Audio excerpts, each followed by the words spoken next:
Yes sir, what's going on, y'all? I'm back at it again. Jiggy Joe here, Jiggy Season, JodyyTeeTV, live and direct. I see what's going on, Rob. Shout out to them guys at HK, shout out to them guys at Shing Shadow. Like I said, I'm back at it again on this lovely evening, to talk my talk, no matter what it is and what we discuss, you know, everything is always real. Tonight I have another guest with me, you feel me? I'm feeling like Arsenio Hall right now, with all my guest star appearances and things like that. This gentleman I have tonight is a musician, an artist, straight out the Bronx like myself.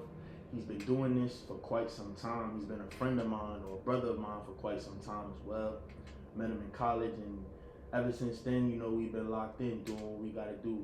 But he's been really, you know, kicking down doors and making sure he's getting to where he needs to be on his rise to the top with his music thing. He has an album dropping tonight at midnight titled Euphoria. Last night I had the pleasure of, you know, joining him at his listening party, and I must say I'm very impressed and proud of everything my brother's been doing and what he's got going on musically. It's a great thing. So without any further ado, you know, my brother, the one and only Austin Sauer. My boy. How you doing, brother? I'm good. How you doing? I'm good, man. Thank you for having me. Of course, man. It's good to have you. How you feeling today? Oh, I gotta get your music playing in the I back. feel good, man. I'm happy to be here, man. I'm with my brother. Yes, sir. My album drops tonight. Yes, sir. It's nothing better than that. That's a big thing. So the album Euphoria. Tell us about it. First and foremost, it don't got nothing to do with the show.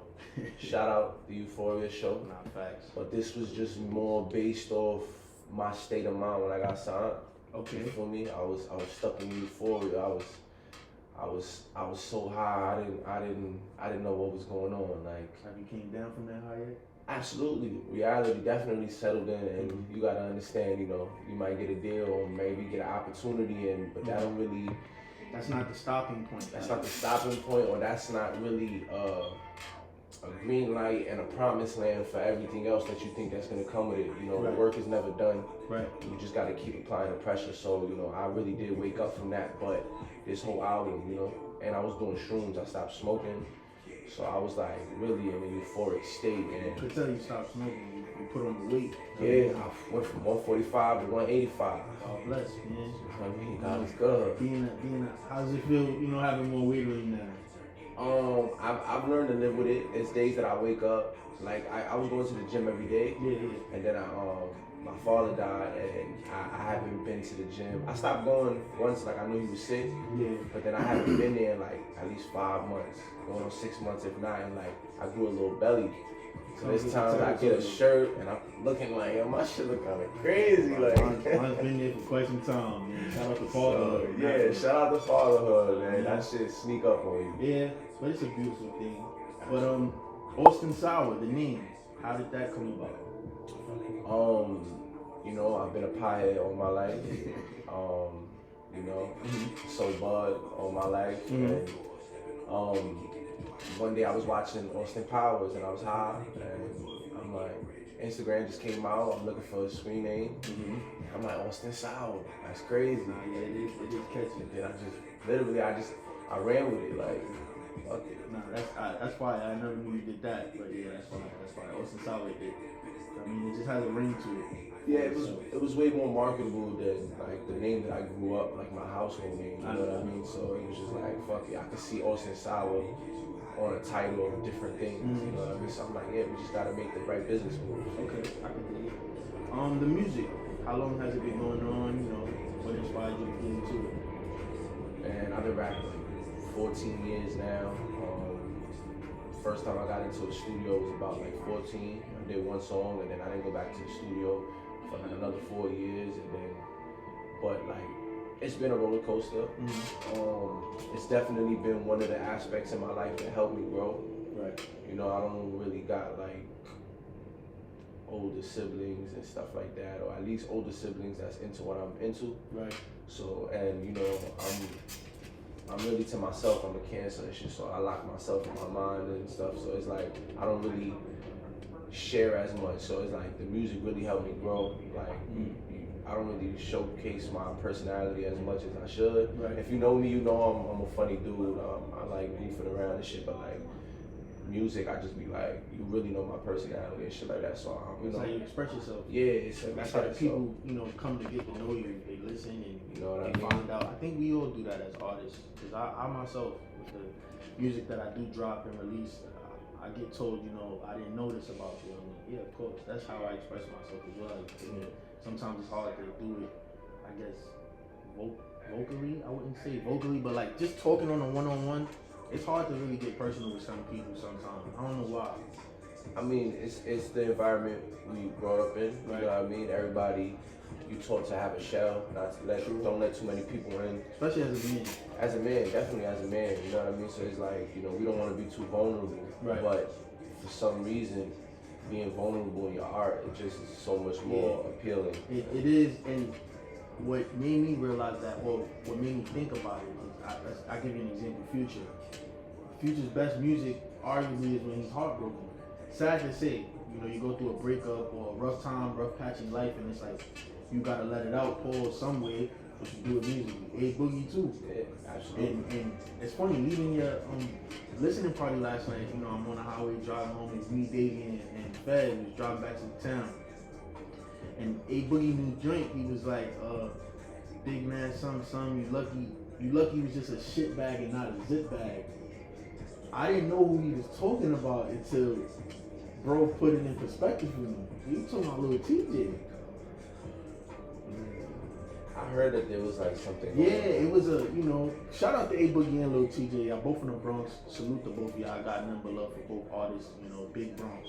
But that was crazy to realize, and it for the art of the sport. I'm like, damn, that's a Boogie bag I like him in.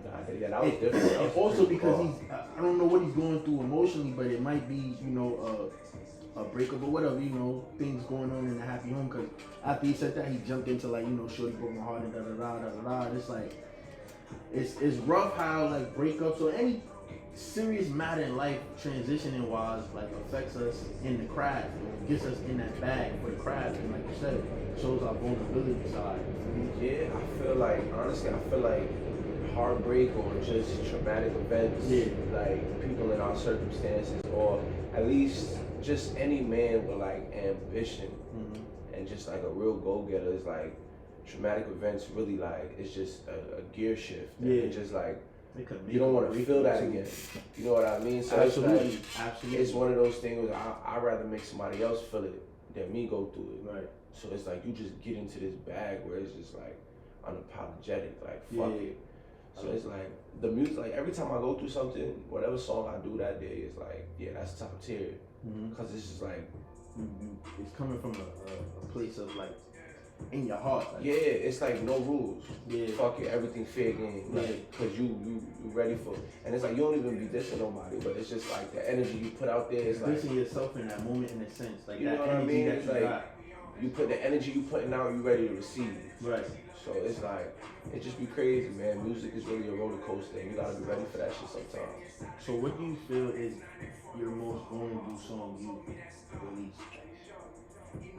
Or the one song that you wrote in your most vulnerable state of mind? Fall Apart. That's a top tier song. That was like my first like kind of viral song. Right. And did like 20K on YouTube. Right. Before we even knew what a Google ad was. Right. And I say that was my most vulnerable song because it was like I was trying something new. That was the first time I used auto-tune. Like, but not to rap, like to actually try to sing. Yeah. I just beat my robbery charge. It was the first time like I've been to jail. Right. So it was just like such a traumatic experience where it was like I wrote that when I felt like I was about to do time. I thought it was over. Like I thought a lot of shit was over. Yeah. So I was just like, alright, no secrets. Like I'm just putting everything out there. Like if I don't get to record in the next 5 years, like let me just let me put this out. And to this day, like people love that shit. Like, that's one of the ones. That's off the Ghetto Casino album, by the way. Do your homework.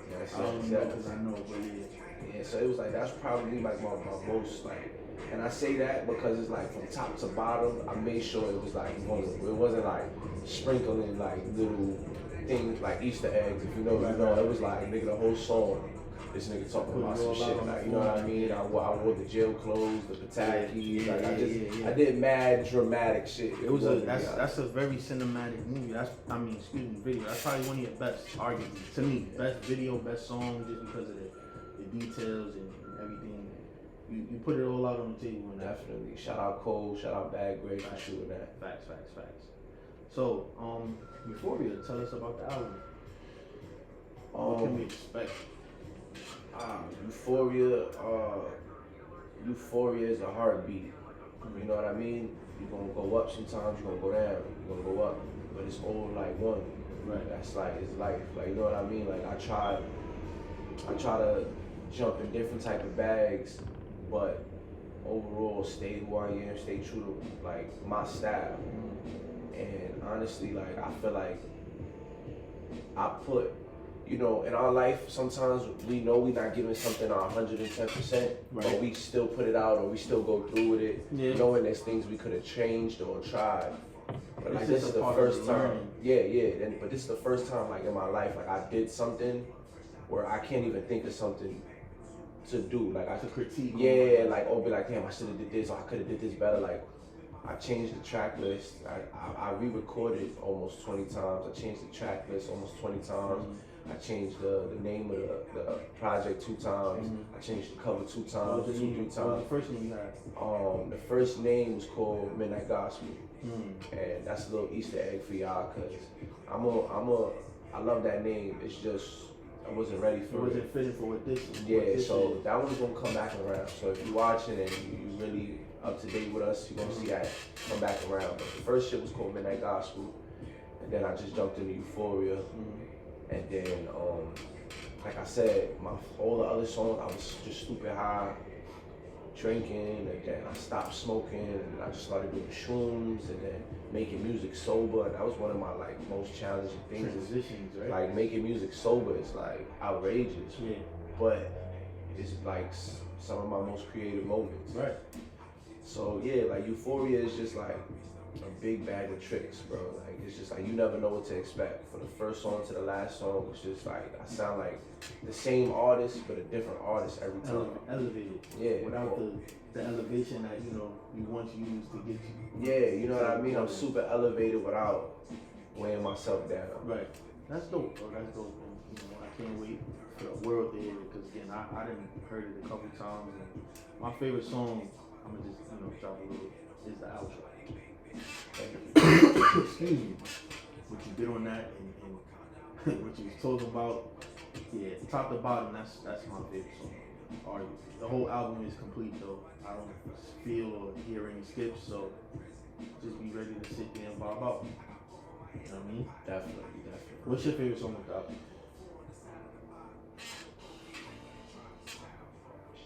One of them is definitely the outro. Got it.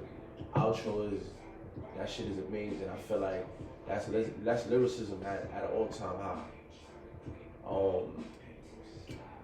But my favorite song is,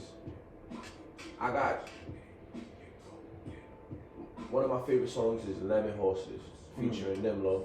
Shout out Harlem. Shout out my brother Nimlo, Money Inc. Shout out 183rd. He produced that. Yes, sir. That's legendary names right there. That's legendary names right there. And honestly, like that song right there, Lemon Horses, is just like, that shit is swag. Like everything about it is just like, that shit put me in a different bag. Like that shit is like elegance right there. Right.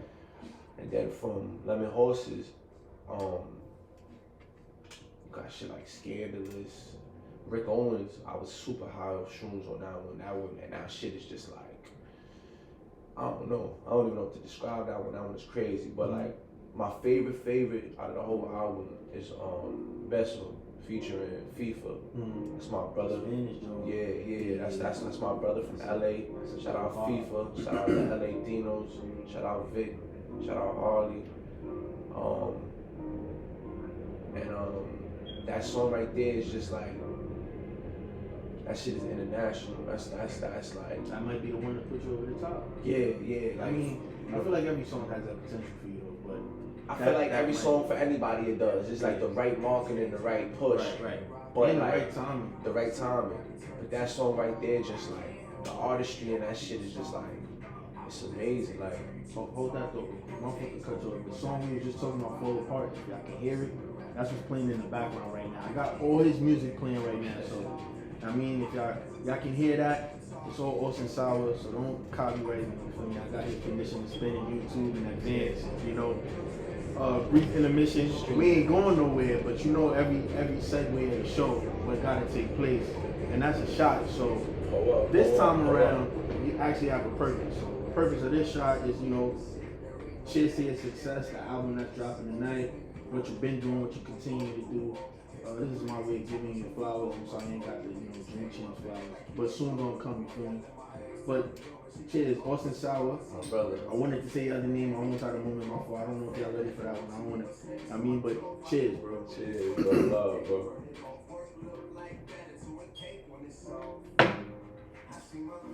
I ain't even bug. You can't even bug either.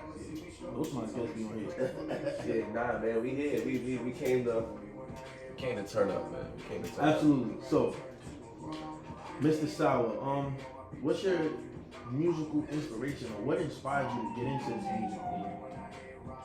The struggle. I'm not gonna lie to you, man. Just like every ghetto kid, I wanted to play ball. Yeah, we all had those dreams once. You know what I mean? Like, then after wanting to play ball, wanted to be a fucking kingpin. Like Tony, you know what I mean? And then it's just like, it was something about the music. Like, that was the one thing in my life that I did, and I've been the man since day one. Like, I don't know what it was. I used to study lyrics when I was a kid. Like my aunt, she worked in a school, and like my favorite songs, I used to ask her to print out the lyrics. Okay. So I used to read Banks. I used to read Eminem. Okay. And I think I think that had me learning how to read lyrics. That's why, like, when I do one takes. Anybody ever recorded me, you ever been in the studio with me, I do one takes. Unless I'm like twisted and now I'm fucking up. But it's like everything one take. I don't do punches, no none of that. But I feel like what really like took my shit to the next level, I used to read Twister lines. I used to love Twister, and it was like, I'm not even gonna cap and act like it was like CDs I used to listen to with him, but it's like, you know, what's that, Overnight Celebrity? Yeah. Overnight Celebrity, Slow Jams. His hits, like the one that we grew up, you know, like, I used to hear them shits and be like, nah, I gotta know what he's saying. I feel you. So me and my older sister used to just read the lyrics and play the song. And then you were like, and then we just like, on some karaoke type vibe. Trying to get it to the point where it's like, man, we nailing that shit. Yeah. It was like when it was time for me to either rap fast or just do certain things, like, I was just able to nail shit. So it was just like, it's impressive that you use things like that to like sharpen your sword unknowingly. Yeah, unknowingly, definitely. But you know, just like I said, man, the struggle, I was able to do that, and like I was always younger than the crowd of people that I chilled with. Right. So it was like when I did this around that older crowd, like there was nothing that I could ever do to be on the same level as the crowd I was in. They just had love for me, you know what I mean? But it's like I was 11 chilling with 15, 16, 17-year-olds. It's just it's not like I couldn't beat them up. I couldn't sell more drugs than I couldn't do. But when I rap, you can out-rap them. I can out-rap them. And it was just like to the point where it's like, niggas is like, I bet you can't rap better than him. Like telling older niggas they can't rap better than me. So now it's like, I found a way to put myself on the same playing field as them. Without having to do what I have to do nothing. Right. So it's like, you already this type of nigga. Just continue to be this, but just work on this. And that's all I ever did, to the point where it's like every time I got around somebody, they wanted to hear me rap or wanted to know what am I doing or why I'm not doing it. And I love the attention. Right. I fell in love with it because, you know, like I said, I come from the struggle where it's just like, you know, I lived in shelters, I lived in people's houses, you know what I mean? And, you know, time was rough on us, so it's just like, every time I did music, I felt like a superstar. I was rich for a quick little hour or whatever the case may be. Beauty of it. That's the beauty of it. That's what really got me into that music shit. I feel like creating your craft or perfecting your craft, it definitely gets you in a space that's like, words can't really put it in perspective, because even for myself, when I am in that element, you know, writing and recording, I don't know what I feel, but I just feel different. Yeah. It's like an outer body experience to a certain degree, depending on the, you know, That's the a fact. moment you're in. And you gotta understand, like, you know, I'm 29 now, but like, you know, I'm from a few different generations. Like, you know what I'm trying to say? Like, you born in the '90s, bro. like, and you was born in the early '90s. you know what I mean? So it's like you've been a part of 3 different you generations. get me? So I've been rapping since CDs. And still being in your 20s. That's the things people feel. That's what, like, you know, we old souls, and like I feel like we the epitome of that shit. Like I said, man, I've been rapping since CDs. Right. We went from CDs to streaming. You know what I mean? But don't downloading shit. Like, I remember LimeWire and all this extra shit. Crosswire and shit. Like, nigga, I used to have my instrumentals on a CD, and from the CD, we started doing iPods, and I used to just have my beats. I used to have a whole playlist of instrumentals on my iPod. So it was just like going, like, you see, just transitioning and just like really sharpening your pen. It's like you see who really built for this shit and who not. Cause it's like I never been no technology nigga, just the shit that we want to learn and shit like that. But like for this music shit, I'ma learn this and I'ma learn that. And every time some shit switch, we gonna learn this. Like, just to still be able to do what we love. And I feel like, yeah, you know what I'm trying to say. So it's like I've been rapping for a long time, bro. I remember the first time I ever recorded, I was yelling into a fucking desktop, like a fucking screen from the computer, like no microphone, no nothing. We had headphones, and I was yelling at the thing, and the nigga just was like, "Yo, hear this."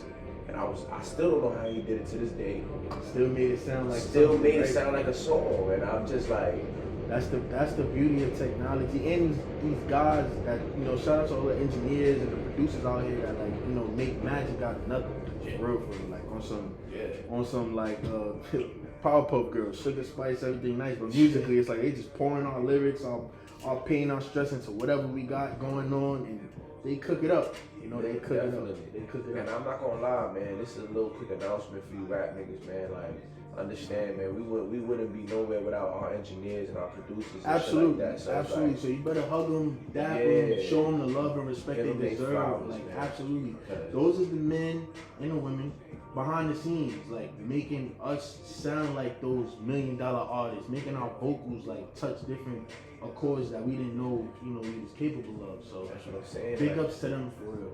If it wasn't for them, you know, we still be rapping on the corner, trying to rap to each other and trying to figure shit out. Yeah. You know what I mean? Real shit. Like, I done seen my niggas, shout out Recco, shout out Gold, shout out Rose. Rose meet the noise, man. I done seen niggas really, like, pull a rabbit out of a hat, like, on some shit where it's like, damn, I didn't even sound like that until you did what you did. And, you know, that's something I can't even comprehend. Right. So I feel like you rap niggas need to start paying homage and understanding the importance of these niggas, because they not just niggas behind the computer. Right. They really be the engine behind this shit. They passionate about what they do too, just like we passionate about the lyrics and the beat selection and how we deliver it. They passionate about how they make us sound. So put that in perspective every time, you know, you step into that booth. It's a fact.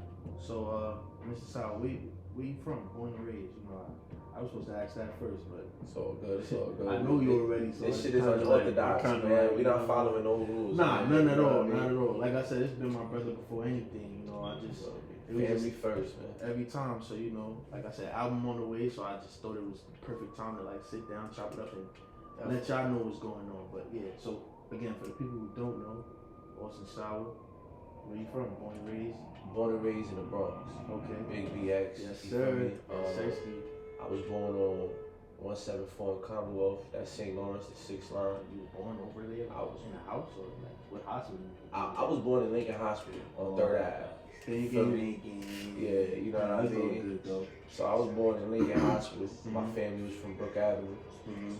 Brook. Shout out Shout out Brook. My whole family tree, literally, both my parents are from Brook Avenue. That's fire. Yeah, it's not like one was from another. Like, both my parents is from Brook Avenue. All my cousins is like born in Brook Avenue. It's just me and my little brother who was born on St. Lawrence. Shout out Moneybird J. Yes, sir. Love you, bro. Fucking yeah. So we was born on St. Lawrence. We lived there for a little while. Well, I lived there till I was like 12. And then, you know, I went to CS47. That's where I went. Then I went to CS102 out there. Mm-hmm. That was by like Leland and Taylor, if I'm not even mistaken. Yeah. But you know, I've been running through Parkchester, Castle Hill, St. Lawrence. Shout out to the hill, you all. Soundview, Elder. The whole 10473. Yeah, like, you already know, like 10472, 10473, like that whole shit I've been running up and down that shit since a kid. Then I left the Bronx for a little while and shit, you know. Me and my mom and my little brother was going through it, you know, we left the town for a little while. I lived in Harlem on 116, right across the street from Johnson. I lived on 125th on the west side, right across the street from Garden Grant. Then we moved to motherfucking Queens. I lived on God Brewer. That's the Q113, Q111. After that, what school I went to out there? IS-59. In Harlem, I went to, in Queens, I went to IS-59.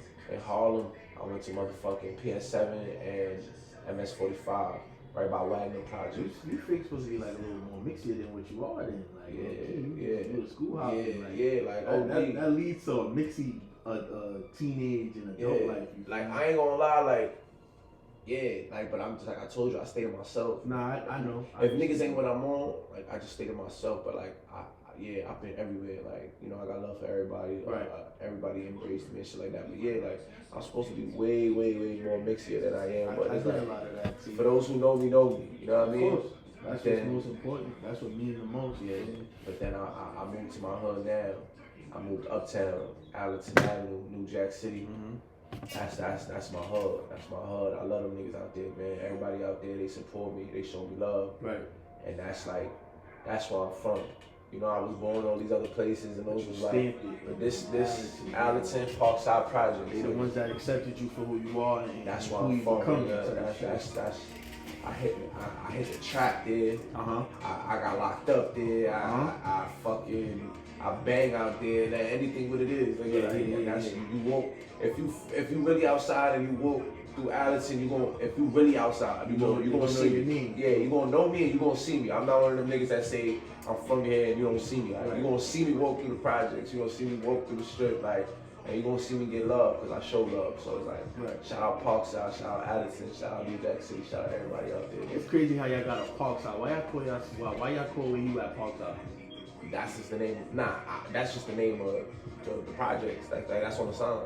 Allerton is called Parkside Project? Nah, Allerton Avenue is Allerton Avenue. You got like the coops, you got the private houses, you got I'm saying Allerton, but the projects, it's called Parkside. Whole, it's called Parkside. Yeah, the whole Allerton projects is called Parkside. Only reason I'm from Castle Hill, Peas. I'm from Castle Hill and 158. Shout out to the Wolves, 158 and Walton Ave. But in Castle Hill, it's broken down like that. So you got like the 2B side, where I was from is the back side. You got the booth side, and you got Parkside. That's all they actually okay. And they call it, correct me if I'm wrong on my Castle Hill, but I believe the Parkside, they call it Parkside because they got the biggest park, or like, they have the best park, something like that.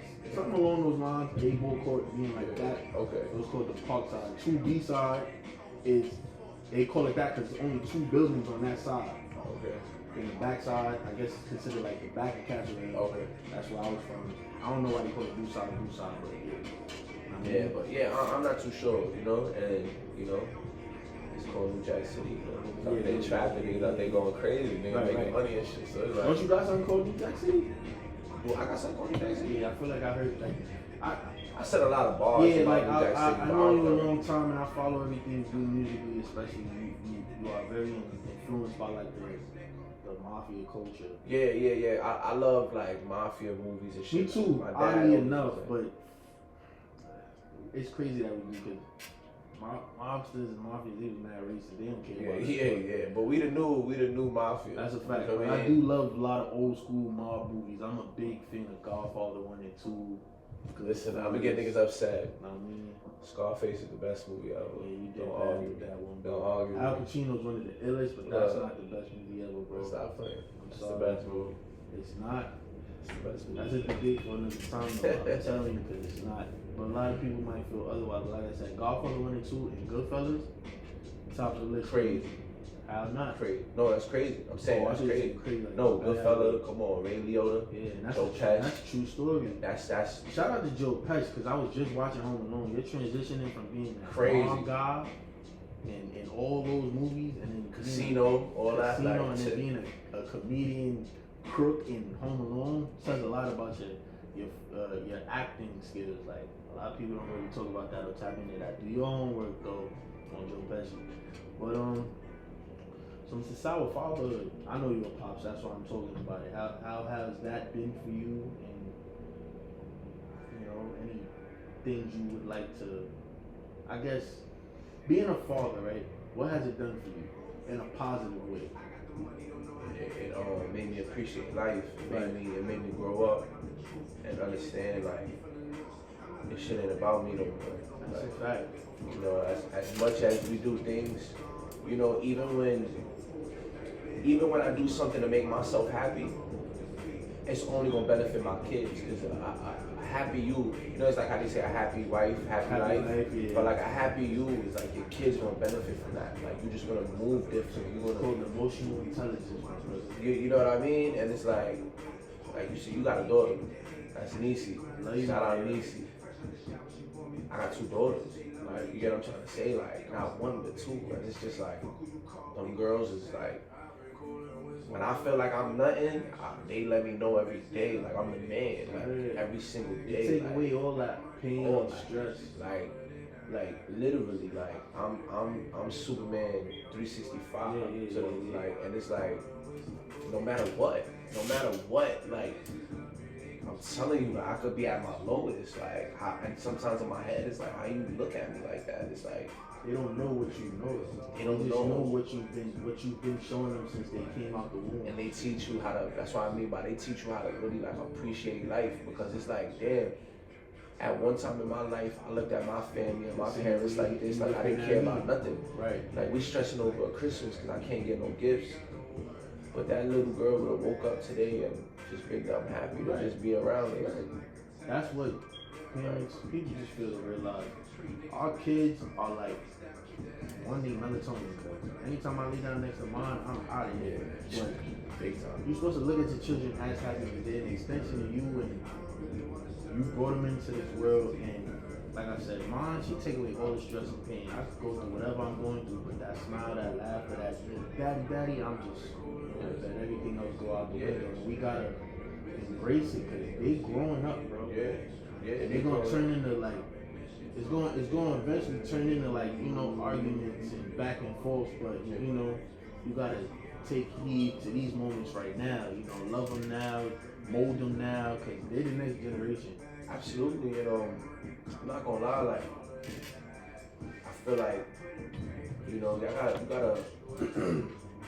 gotta love your kids. You know what I mean? And I know that's mad, like, just generic, but like, it's cliche to say, but you gotta love your kids. You gotta understand, like, you more than just a parent. You introducing them to everything in life. Everything. You they guidance. People don't understand that, bro.